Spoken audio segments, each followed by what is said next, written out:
Hello viewers, இன்றைக்கி காலையில் நான் பாவ் பாஜி பிரேக்ஃபாஸ்ட் பண்ணேன். அது பண்ணிவிட்டு இன்னும் கிச்சன் க்ளீன் பண்ணலை. இதை பாருங்கள் எப்படி இருக்குது. இப்போ நான் இந்த கிச்சனை க்ளீன் பண்ண போகிறேன். இது பாருங்கள், மளிகை ஜாமான்லாம் அப்படி அப்படியே இருக்குது. இதெல்லாம் எடுத்து கொட்டிட்டு இவ்வளோ வேலை இருக்குது.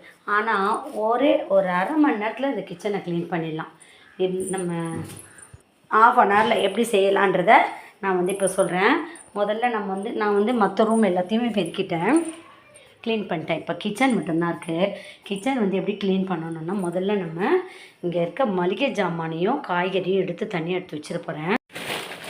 ஃபஸ்ட்டு இந்த பேகெல்லாம் எடுத்து வச்சு கபோர்டுக்குள்ள இப்போ இந்த காய்கறியில் எது எதுன்னு பார்த்து முதல்ல தனியாக வச்சுக்கிடணும். இப்போ இதில் கொட்டுறதில் எது கொட்டிடணும். இது பூண்டை இங்கே கொட்டி வச்சிடணும். பூண்டு தனியே எப்பவுமே ஓப்பன் பிளேஸில் தான் இருக்கணும். பூண்டு வெங்காயம்லாம் ஓப்பன் பிளேஸில் தான் இருக்கணும். இப்போ இந்த கருவேப்பிலையெல்லாம் ஒரு கவருக்குள்ளே போட்டுக்கணும்.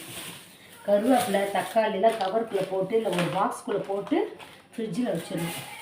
இப்போ இந்த மளிகை ஜாமான்களை எடுத்துட்டானாலுமே வீடு க்ளீன் ஆகிடும். நான் இன்றைக்கி லஞ்சு ஒயிட் ரைஸ், ரசம், முடக்கத்தான் கீரை கீரை துவையல். இப்போ நான் இந்த மிளகா இருக்குங்களா, காஞ்ச மிளகா, அதை ஒரு பாக்ஸில் போட்டுக்கிறேன். இந்த மாதிரி நம்ம பொருட்களை முதல்ல வாங்கிட்டு வரோம் ட்ரெஸ் இல்லை, இதை அந்த பாக்ஸில் கொட்டி வைக்கணும். இப்போ நான் இது வாஷ் பண்ணி தான் வச்சுருக்கிறேன் அந்த பாக்ஸு. அதனால் காலியான உடனே வாஷ் பண்ணிடுவேன் எப்பவுமே. இது அந்த ஒரு 10 நாள் அது வாஷ் பண்ணி, அதனால் அப்புறமா வாஷ் பண்ணிக்கிடலான்ட்டு பார்க்குறேன். இது பாஸ்தா. இது என்ன பாஸ்தானா பீஃப் பாஸ்தா. அதனால் இது சும்மா ஈவினிங் ஸ்நாக்ஸுக்கு செய்யறதுக்கு ஃப்ரிட்ஜில் வச்சிடலாம். இது கல்லுப்பு அந்த பாக்ஸில் போட்டு வைக்கணும். அதெல்லாம் வாஷ் பண்ணிவிட்டு போடலாமான்னு பார்க்குறாங்க. முதல்ல நான் மளிகை சாமான் எடுத்து ஒரு ஓரமாக அடுக்கி வச்சுக்க போகிறேன்.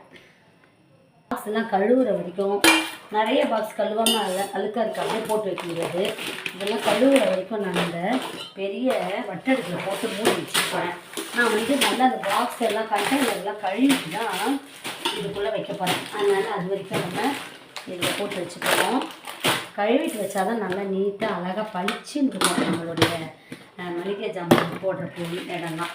அதனால் அது வரைக்கும் இது ஓரமாக இது வச்சுருக்கோம். இப்போ இந்த இடம் க்ளீன் ஆகிடுச்சா. இனிமேல் கவுண்டர் டாப் ரொம்ப ஈஸி க்ளீன் பண்ணுறது.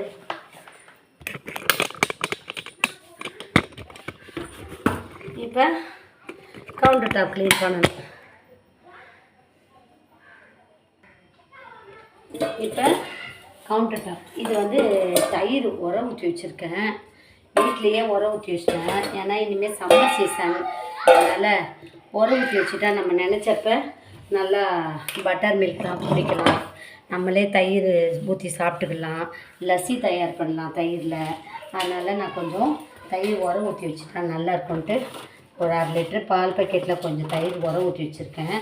நல்லா புளித்த பிறகு தான் நாளைக்கு யூஸ் பண்ணுறதுக்கு தயிருக்கும் உர ஊற்றணும். ஒரு சிலர் உர ஊற்றுறதுக்கு தயிர் இல்லைன்னா பச்சை மிளகா போட்டுக்கிறாங்க. 2 பச்சை மிளகாவை பாலில் போட்டு வச்சுட்டா மறுநாளைக்கு தயிர் மாதிரியே இருக்குது அப்படி சொல்கிறாங்க. நான் இன்னும் அதை ட்ரை பண்ணி பார்க்கல, ஒரு நாள் ட்ரை பண்ணி பார்க்கணும். இப்போ இதில் உப்பு இருக்குது. இதை உப்பை ஒரு தனியாக ஒரு டப்பாவில் எடுத்து வச்சுட்டு இதையும் கழுவிடலான்னு பார்க்குறேன். ஏன்னா நான் இந்த ஜாரை கழுவியே இல்லை. இப்போ இதையும் நல்லா கழுவி வச்சிடலாம். கவுண்டர் டாப் ஓரளவு க்ளீன் ஆகிடுச்சு. இப்போ இது சோப்பு தண்ணி போட்டு கவுண்டர் டாப் கழுவுனா தான், இல்லை ரொம்ப அழுக்காக தான் இருக்கும். எப்பயுமே நம்ம கேஸ் ஸ்டவ்வை சுத்தமாக வச்சுக்கிடணும். அந்த காலத்துலலாம் சாணி போட்டு மெழுகுவாங்க. அடுப்பை மெழுகி நல்லா கோலம் போட்டு நல்லா மங்களகரமாக இருப்பாங்க. ஏன்னா நம்மளுக்கு டெய்லி சாப்பாடு இதன் மூலம் தான் நமக்கு வருது. சாப்பாடு நமக்கு கிடைக்கிறது இதில் தான் நம்ம சமைச்சு சாப்பிட்றோம். அதனால் அந்த சமைச்சு சாப்பிட்ற அடுப்பங்கரையை சுத்தமாக வச்சுக்கணும்னு சொல்லுவாங்க. அதனால் நம்ம ஸ்டவ்வை நல்லா கழுவி வச்சுக்கிட்டா நல்லது. அதனால் கவுண்டர் டாப்பை ஓரளவு க்ளீன் பண்ணிட்டேன். இப்போ இது வேஸ்ட் ஐட்டம்ஸ். இதெல்லாம் தூக்கிட்டு போய் கோழிக்கு போட்டுட்டு அதுக்கப்புறமா வீட்டை பெருக்கிட்டு க்ளீன் பண்ணிட்டேன்னா கவுண்டர் டாப்பு கிச்சன் க்ளீன் வேலை ஆயிடுச்சு.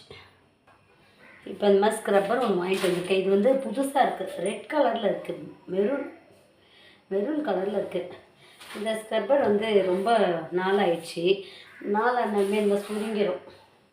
அதனால் அப்பப்போ நம்ம ஸ்க்ரப்பரை கொஞ்சம் மாற்றிக்கிட்டா நல்லது. இது வந்து புளி வச்சுருக்கேன். புளி வந்து நான் இந்த மீன் குழம்புலாம் செய்தேன் பார்த்தீங்களா, அந்த மீன் குழம்பு செய்த பாத்திரத்தெல்லாம் கழுவுறதுக்காக புளி வச்சுருக்கேன். இப்போ வீடு ஃபுல்லாக பெருக்கிட்டேன். இப்போ என்னுடைய ஜிங்க்கு வந்து ரொம்ப சின்ன ஜிங்க்கு, ஆனால் பாத்திரம் வந்து நல்லா பெரிய பெரிய பாத்திரம், நிறைய பாத்திரமாக இருக்குது. அதனால் நான் பாதி பாத்திரத்தை கீழே வச்சுட்டேன். கீழே வச்சுட்டு நான் வந்து கொஞ்சம் கொஞ்சமாக பாத்திரத்தை விலைக்கு வைக்கிறேன். இப்போ கொஞ்சம் பாத்திரமாக நம்ம கழுவி அந்தந்த இடத்துல அடிக்கலான்னு பார்க்குறேன். நான் ஒரு 1/2 அன் ஹவரில் இந்த கிச்சன் க்ளீனிங் ஒர்க்கு முடிச்சிட்டேன். எப்படி நம்ம சிம்பிளாக எப்படி வந்து நம்ம பண்ணணுமோ அந்த மாதிரி நம்ம சிம்பிளாக ஒரு ஈஸி மெத்தடில் பண்ணும்போது நம்மளுக்கு வந்து வேலைகள் சுலபமாக முடியும். முதல்ல வந்து நம்ம எந்தெந்த பொருள் கீழே இருக்கோ அதெல்லாம் எடுத்து அந்தந்த இடத்துல எடுத்து வச்சுட்டு தேவையான விளக்க வேண்டிய பாத்திரத்தெல்லாம் ஜிங்கில் போட்டுட்டு எடுத்து அங்கங்கே பொருளை வச்சுட்டனாலுமே கவுண்டர் டாப்பை க்ளீன் பண்ணிட்டானாலுமே நம்மளுக்கு வந்து கிச்சன் வந்து க்ளீனிங் ஆகிடும். நான் விதின் 1/2 அன் ஹவர் இந்த கிச்சன் க்ளீனிங் ஒர்க் இது முடிஞ்சிருச்சு. உங்களுக்கு இந்த கிச்சன் க்ளீனிங் ஒர்க்கு பிடிச்சிருந்தா சேனலை லைக் பண்ணுங்கள், ஷேர் பண்ணுங்கள், சப்ஸ்கிரைப் பண்ணுங்கள்.